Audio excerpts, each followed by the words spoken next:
Greetings once again. Last week, my son and I played some Forbidden Lands. It was a lot of fun. We jumped online and went through basically a one-on-one session where we worked through the 200 days of downtime or imprisonment, enslavement time that Jarren Tel'Moore had to endure with the Roka clan orcs. And they what did it look like for him? They had him working on poisons and antidotes the entire time. And what does that do for someone? What does that do for a player character? Anyway, we went through all of that. We also got to a point where we thought things were going to start rolling in the session or adventure where we might break him out or make an attempt to break him out of this encampment. And there's an old saying, and I think the shortened version is no plan survives contact with the enemy. That's the shortened version, but it makes sense, and boy is it true. And this session, man, we had something jump up on us, the dice rolling to see how things would play out, what would happen, and the thing that got us was a reputation score. And that's something in Forbidden Lands that's kind of interesting. And if you're not watching, you might be able to forget about it or you might overlook it. But either way, I threw that in there and we rolled. And it was rather unfortunate that someone recognized Ushkala.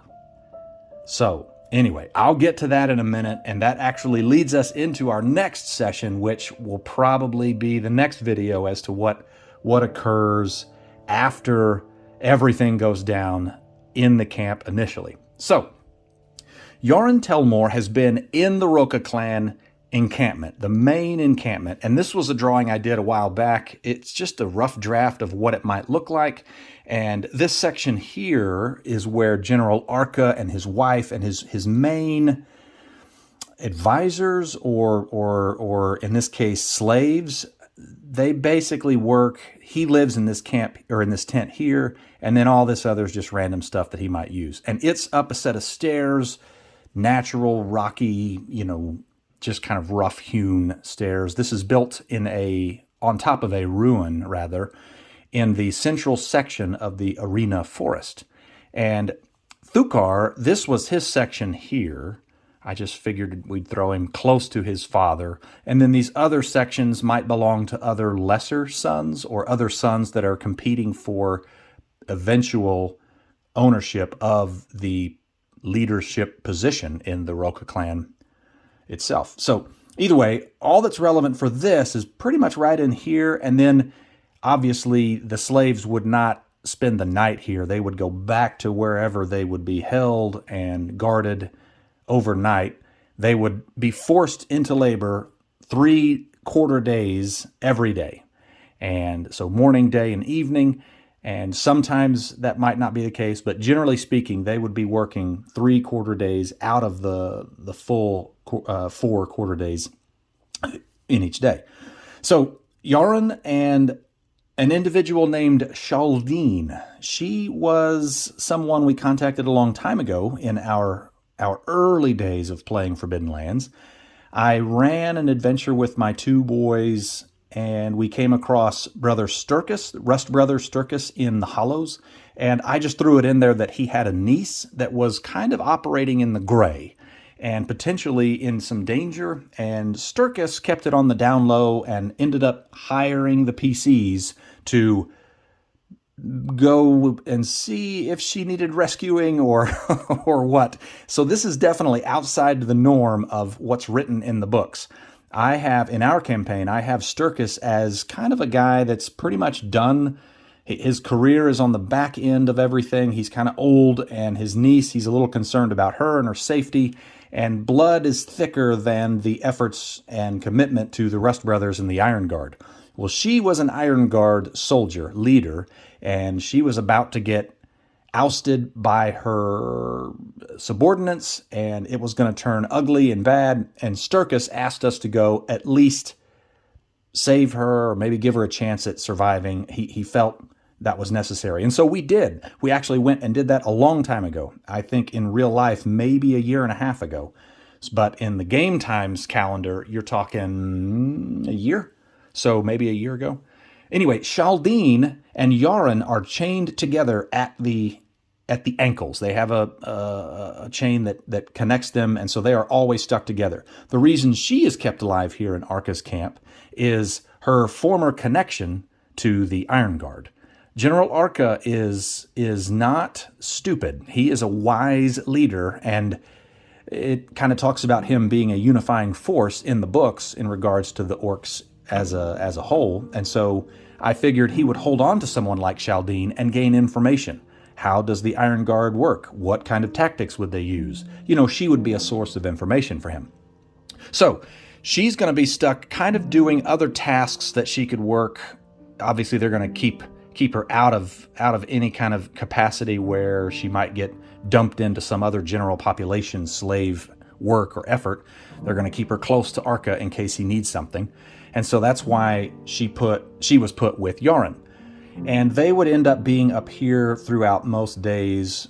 She would help sometimes with some of the things Jarren was doing in regards to poisons and antidotes, because Arca had a constant need for poisons and antidotes due to the constant fighting that was taking place in the southern parts of the Arena Forest. So let's look at this map here. This is kind of one that looks kind of Lord of the Rings-ish, It's kind of fun. This might be a good map to hand out to your players. It doesn't have cities except for the ones that are truly marked on the original map. I think so. Yeah. At any rate, so here's where we're at in the Arena Forest. There's actually a ruin on the north end of these central mountains, and over to the east is where we came from. I think it was down in this area where our Ember Shrine town is located. So we traveled up this way, and that's where we're at now.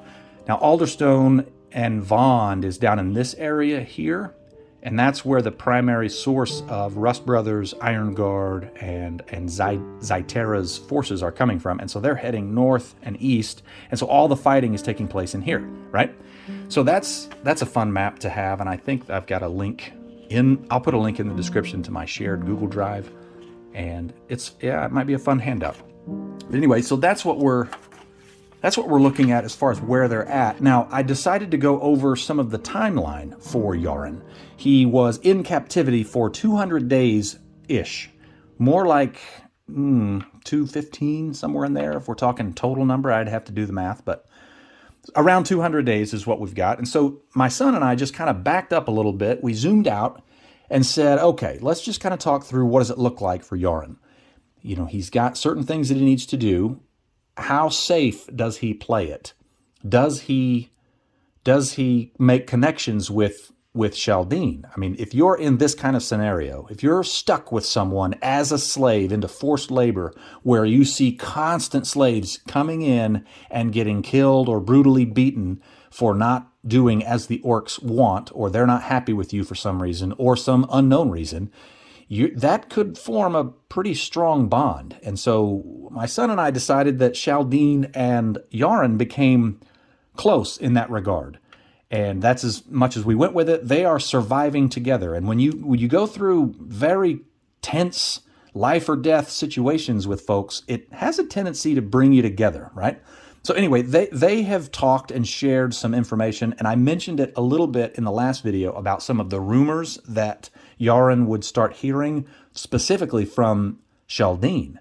And some of that has to do with the Blood March book and the magnetism spells that are in there, that new discipline. And she would know that some of the Rust Brothers would start using that sort of magic.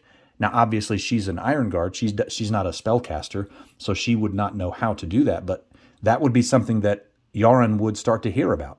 And so that was fun, I thought. And then also she would know that many of the reasons they're going after, Zyterra's armies are going after the orcs, is to use the orcs either as undead soldiers or experimented upon super soldiers when it comes to controlled demonic orc mutations, which I thought was kind of evil and awful and horrible and the kind of thing that Zyterra might do. So he would start knowing some of that. And Jarren played it safe as far as keeping his head down. My son was saying that, even if there were chances for him to gain resources, whether it be food, take a risk and grab some extra food for some of the other slaves, himself or Shaldien. He really played it safe. And I could see that happening because as he's going about his work, he would have to gather resources at some point, herbs or roots or mushrooms or mold and mildewy wood or fungus that you would find out in the dark forest. So he's going to have to make trips quite a bit out, and obviously he would be under severe, he would be under guard. They're not going to just let him walk and roam on his own, right? So he would go out and gather this sort of thing and do that on the regular. And as you're gathering, you can forage for food. And he said, the only time I would do that is if it was 100% safe and I would just eat a bite or two here and there and then not hoard it. I would not want to take chances. And so that's how Jarren played it. So for the first 100 days in his captivity, most of the time these slaves are kept in the hungry condition. So they're never fully, they're not, their bellies are never full. They're not healthy. They're not ready for any kind of heavy exertion or action. Now, I'm assuming that other slaves, hard manual labor, those individuals might be given a little more food regularly. But Jarren and Shaldien are not. They are in a constant state of hunger. I mean, right on the edge of always needing to eat is how they are. So Jarren has lost weight. He's looking rough. He's wearing the same clothes that he was wearing when we lost our stronghold. And these are not kind conditions, right?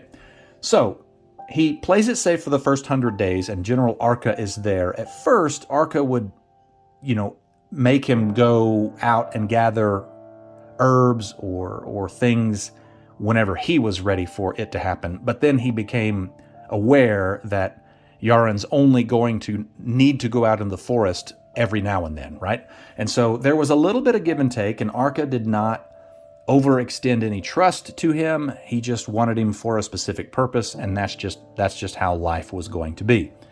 Now, once the 100-day mark came, General Arca, the battles to the south started really taking effect on the soldiers that were here, and Arca led from the front. He decided at the 100-day mark, I need to go south and lead my Roca armies against Zytera and these demonic forces of evil that are attacking us, right?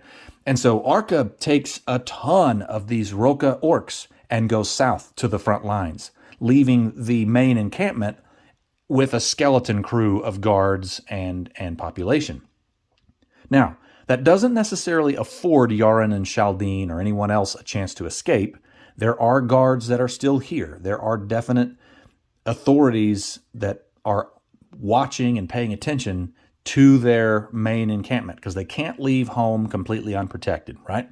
So at about the 120-day mark, that's when we're introduced to Arca's wife, Golpa, Golpa. I have her kind of as a cunning, large, older orc. She's not mentioned in the book. This is an NPC that I came up with. Arca is mentioned in the book. It doesn't talk about wives or how many wives that he might have had, but either way, I've got her as a cunning, very, very wise, as far as orc standards go in this particular clan, leader from behind the scenes, okay? Now, she's a big woman. I had her set at maybe 6'2" or so, 6'3", very heavy set, certainly not obese, but just a very large woman, older, right? She's going to be about the same age as Arca. And she has a very specific motivation in mind. And when I come up with NPCs for campaigns, I mean, forever ago up till present day, I try to give a good motivation as to why the NPCs do what they do, right? And she has a very direct, very specific motivation that comes to play here. And I didn't want to share it with my son specifically because that's fun as a player, not knowing what's going on. And since I wasn't solo here, I'm not going to share it with you, the viewer, yet either. Let that play out. That's what I'm going to do at this point. But she shows up at about the 120-day mark and says, I have some questions for you. what would it take, or actually she's got a bunch of his potions, whether it be antidotes and poisons, primarily poisons, sitting out in front of her. We pictured it, the slave was brought to her under guard, and he's standing there in manacles, and she's asking questions, and laying out in front of her is a series of different potions. And she starts asking, what's the strength of these potions? What would it take to get an extremely deadly poison that I could put on a weapon? Which one of these would fit that? And Jarren was making the standard. We'll just call it the standard strength of potion or poison, whatever that would be, right? Now, different levels of strength require different things. And you can get weak poisons, you can get weak antidotes, you can get strong poisons, you can get strong antidotes. I think that's how it runs through there. Similar to diseases or things like that, it has a difficulty number assigned to it. And I think 9 is about as high as you can go, or at least that's as high as it's mentioned. I could be wrong there. But either way, she's asking about deadly poisons. I want deadly poisons. What does that entail? How are these compared to the deadliest poison you could make? Could you make these deadlier? And so I asked my son, I said, are you going to be deceitful? Are you going to be just honest? And he said, I'm going to be honest. I'm not I'm not playing games with this lady because I don't know what she's after just yet. Now, he did not want to make himself useless. He didn't want to instruct her on how to do everything because then he becomes obsolete, right? So he held up there, but he said, yeah, we could make some deadlier poisons if that's what you're after. And she says, yes, that is exactly what I'm after. And then she asked, if you make poisons deadlier, does it take longer to craft them? And he answered, yes, it does. The higher the quality, the longer it takes to brew. And she was okay with that. And then she says, what do we need for this? Well, we're going to have to go out into the dark forest and forage for some different materials. And that would be a classic survival roll or a foraging roll, that kind of thing. And so we started getting out dice at this point. And she said, okay, I'll do it. Or I would like you to obtain these, and I'm going to go with you. Now, this has never happened before. In fact, he's had no reason to speak to Golpa ever this entire time. And we're up to about 120 days of his captivity, right?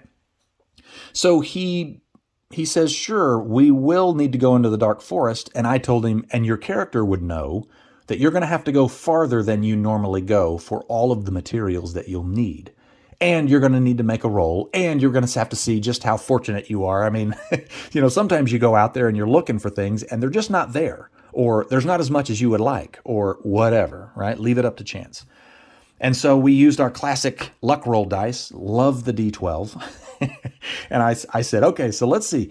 You're going to go out into the dark forest with a group of accompanying guards, including Golpa and her personal guard, as well as the regular guard, and collect these items. How fortunate are you? And I rolled a 12, which is as high as lucky as you can get, right? And he of course succeeded on his rolls to collect all of the items needed, and they spent a good portion of that day collecting tons of materials to make the deadliest poisons possible as far as Jarren's capabilities are, right? And so then they came back. Now, they did have to travel out farther, and they showed back up later, super late that night. And he starts working on the deadly poisons for her. And the last thing she said to him was, now, hey, that's what I want you to do. I want you to slow down your overall quantity of production, and I want quality. I want these as deadly as possible. And if you say anything to my husband, if he returns anytime soon, I'll have your head. And Jarren was, yes, ma'am. And so there's something going on there. All right, so that's what he's doing now, working for Golpa directly, right? Because Arca and most of the soldiers are gone.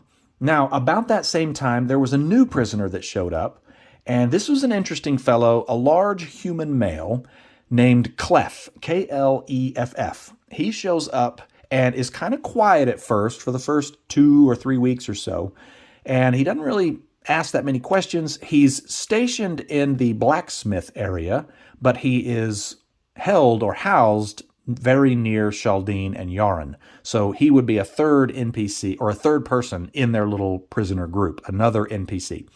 And Jarren didn't push it, didn't talk too much to him, but he noticed a couple of things. He's in the blacksmith area, and his hands are extremely bloody and raw for the first month. And that didn't seem right. And like, what is he doing? Are they torturing him? Are they messing with his hands? Well, come to find out, Kleff is a fantastic liar. He's not a blacksmith at all. He's never held tools like this. That's why his hands were raw, because he's never been a blacksmith, but he lied well enough to the orcs that they left him alone. He's a fraud as far as a blacksmith goes, and he's trying to survive that way. He's a good liar, and he knew that he was going to die if he didn't somehow give him a reason to keep him alive. And they asked him, can you forge weapons? And of course I can. I'm a master blacksmith. And so they've got this new, rather interesting prisoner stuck very near them named Kleff. And one interesting thing to note from him is he's from the city of Grindbone, which is known for its slave trade. And in our world, let's look at this one. Grindbone, I've got it right. I think this is it. I'd need to look at my map that I've got all my labels on. Here we go. I'm more prepared than I thought. Here we go. Yep, right there, Grindbone. So that's where he's from, and Vond is this way. So literally, Grindbone is right in the middle of all this. And he's from this city, and he talks a little bit about the impact that it's been having on his town, this basically front line area of his town. And so Jarren gets to hear a little bit about that as well. And right now it's almost completely under the control of all of Zytera's armies, because it's just far enough south out of the arena forest that it's not necessarily on the front line, but it's really close. So Kleff is there as well, and he is a fraud, and he's somehow trying to survive as long as he can, right? So that takes place. Jarren doesn't pry too much. There wasn't much information gathered from him at this point. So fast forward again, 120 days, 150 days, all the way up to 200, nothing changes. Golpa, there's a few other trips that go out into the dark forest with Golpa and her personal guard of Roka orcs, and more supplies were needed, and so that continues. And on day 200-ish, whatever the day was, when Ushkala and Haraveld arrived, we show up, and I think it was the 34th of Falwayne. Yes. So here we are, 34 Falwayne, 1166. Haraveld and Ushkala make visual contact with Jarren. So I kind of, threw it at my son like this. Okay, you're going back to bed on one particular night, and you look up and you see Ushkala. And she's wearing Viraga-type clothing, fox furs, and there's a few ornaments on her weapon and on her headband that tell everyone, all the orcs here, that she belongs to Viraga. You know that's immediately, she's not Viraga, that's Ushkala, that's my friend. And he stops in his tracks. And we kind of played it out to where he was walking this way and then going to head north to wherever he would be kept at night. And we were about right here as well. And we stop and lock eyes on each other for just a second. And that's when I said, oh, wait, what about reputation? How does that work? Oh, yeah, if you go into a town, does your reputation ever come into play? And the higher it is, the higher chance, the more likelihood of someone recognizing you, whether for your good deeds, bad deeds, or just whatever it is you'd be known for. Now, Ushkala has a reputation score of 2. It once was a little higher when we had our stronghold, but when we lost all of that stuff, some of those functions, when you build something new in a stronghold, it bumps up your reputation. Well, it doesn't really talk about what happens if you lose all of those functions in your stronghold. And so I just assumed that if you lose them, then you lose the reputation. And maybe that's right, maybe that's wrong. That's what we did. So her reputation is sitting at 2, right? She's in disguise as a Viraga. She's done this once before. She's pretended to be a Viraga once before in a smaller orc group up to the north of where we're at now, but they were Roka. It was the same Roka clan, but just different people, different location. And for that, you basically take the role of the highest person in the party. Now Haraveld is just some big soldier brute using the Bind Soul spell and he's just some rando, right? He doesn't have. I mean, he would be going off of the orcs reputation, which would be 0. And so Ushkala is the highest one here. And I was like, okay, well, she is in disguise, so I'm going to knock off 1 as like a penalty or a bonus to see if anything happens. And if you roll a 6 on that, someone in the town recognizes you. And when I rolled it in the game, I rolled a 6.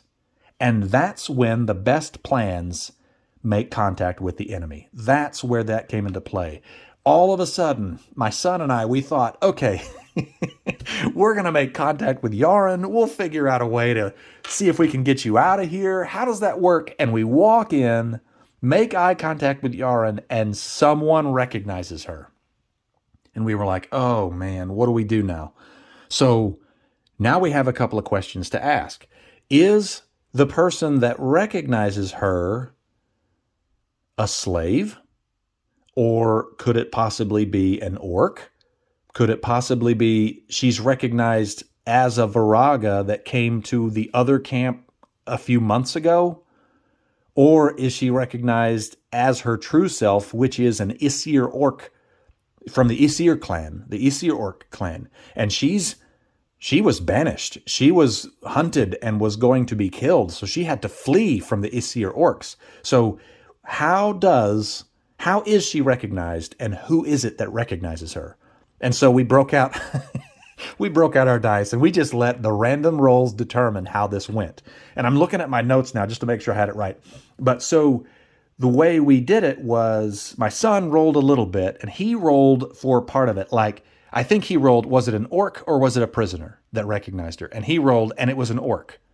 And then I rolled to determine, now, does this person recognize her as a Viraga from before, which would have caused problems in one certain way? Or is this, whoever recognizes her, are they recognizing her as an Isir orc from the Isir clan? And I rolled Isir. So some orc recognized Ushkala as the banished Isir orc from before the campaign started, from her backstory, from her little dark secret mechanic in the game. And I was like, oh man, that's not good. So now they know that that's an Isir orc that potentially should be just killed on sight. And so that was the wrench that got thrown into our plans. And the way it played out, we had to do some rolling here. I thought it might turn into a fight right there between this orc that recognized her and her. Now, my son came up with a fantastic idea. He saw this happening, and so he kind of tried to assist us with, hey, somebody's coming up behind you, and they are not happy. So he looked down to give us basically an extra, hey, do you notice that, scouting type of a roll. So he gave us one bonus to that, and we did notice, so we were able to turn around and kind of verbally confront him before he got right on us. And he's like, hey, who are you? I recognize you. You're from the Isir clan, basically calling her out. And she denies it. She goes the route of, no, I'm not. You need to check yourself. Now, the Viraga do hold power, but we don't play it where they show up and everybody just believes you. They're going to show up and advise or aid or provide assistance somehow. They're not going to show up and just take over, right? That doesn't seem right. And so he's sticking to his guns. He's like, no, I know who you are. You're from the Isir clan. And he's very aggressive. And it's not uncommon for orcs to get into fights or get into problematic, situations with others. And so this wouldn't be outside of the norm truly. But my son said, okay, that new guy, Kleff, the guy that's claiming he's a blacksmith, I'm going to tell him, hey, go over there and intervene. Do what you can. Check out those axes that she has. Those are masterwork axes. And if you can somehow diffuse this, I can guarantee we will break you out of here, because those are my tickets. That's my ticket out of here. And so Kleff, he basically says, okay. And he does. He comes up to the encounter as a slave, inserting himself. Now that's dangerous, right? So like you as a slave, you're going to show up and potentially just get punched in the mouth in this setting. And hey, get out of here. You don't have anything to do with this. Nobody asked you. However, Ushkala, she has 2 masterwork hand axes that she dual wields. And she started to get ready to pull those out off of her belt, like she was pulling her cloak back so she could access them. And that's when Jarren noticed it and realized, hey, those axes are phenomenal. And she had them covered initially, but there they are. Now, those were the axes that Hustab Halfbeard crafted for her a long time ago. Either way, Kleff comes up to this, and we luck rolled, does he speak Orcish? And 11 on a D12 is, you bet he does. And he's from Grindbone. He deals with slaves and all that good stuff, so he probably speaks some other languages. And he shows up and says, I can vouch for her identity as a Viraga. I'm the master blacksmith that you have working in whatever section of the camp. And then he points at those axes and says, I made those for her. Now, this is basically a deception. This is a manipulation roll, right? And I didn't tell my son anything up to this point. Now, we are both kind of working the player and game master role here, kind of back and forth. It was a lot of fun. And I told him at that point, I said, this is a Path of Lies NPC. So he's much like our talker, like Keish Karloff. But Keish wasn't with us in this, right? So Kleff is a Path of Lies type of individual. And he's doing a manipulation roll against the orc that recognizes her. Now he's saying, I don't want you to attack. I'm just saying I can vouch for her identity. I made those axes for that Viraga female not all that long ago. And we rolled, and he succeeded. Now, the way manipulation works in Forbidden Lands is pretty quick. I'll give it that. You end up fighting fast. It's like, well, if you fail, then they're going to come after you. And if you don't fail, then they demand something. And it's kind of interesting and a little quirky, and you can take it and play it exactly as it's written or use some of it for inspiration to make it make sense in your game. And we kept this going. We kept it flowing well. So one of the options is the person that loses demands something in return, or something like that. I'm not looking at the book and the exact verbiage, but I thought, what a neat thing for him to demand. Well, if you're saying that you made those axes for her, then what he demanded in return was his own masterwork battle axe. And I thought, man, that's pretty good. My son and I worked between the two of us, we worked that out as being a logical diffusion of the tense situation. And of course, what's his name? Kleff is sitting there thinking, okay, yeah, you bet I will make that for you. But if I break out of here, I don't have to follow up on that. 1, because I don't want to be here. And 2, because I have no idea how to do any of that. I'm not a blacksmith. But the orc doesn't know that. And everything kind of calmed down at that point. I wasn't sure if Ushkala was going to have to fight one-on-one against this dude. And in that scenario, she's wearing only what Viraga wear, which is not her normal chainmail armor and helmet and all that stuff. She was wearing just clothing, Viraga scout clothing. That's it. There was no armor. And this dude was loaded. So that would have been a rather tense fight, and it would have been one-on-one, but it didn't happen because of the way Jarren, my son, kicked it into gear with this other NPC, which was a lot of fun. Man, we had a good time. And we didn't at all get to where we wanted to get to. You know how you have plans, and then you have contact with the enemy, and those plans go right out the window. Anyway, so that was the basic gist of everything that occurred on our one-on-one session that we did online. And the next session will be what takes place next. I'll go over all of that when we get to it in the next one. This video is getting a little long as it is now, so I'm going to stop it right here. And I'll share these maps. I love having just visual aids that you can hand to your players. I know that I've already posted these in my Google Drive. And you get this cool tan paper by soaking it in tea or coffee. It's kind of a fun craft you can do with your kids or yourself or whatever. And then that's Ushkala there. I got out my markers and started messing with it, and she's definitely a very fun character to run and play.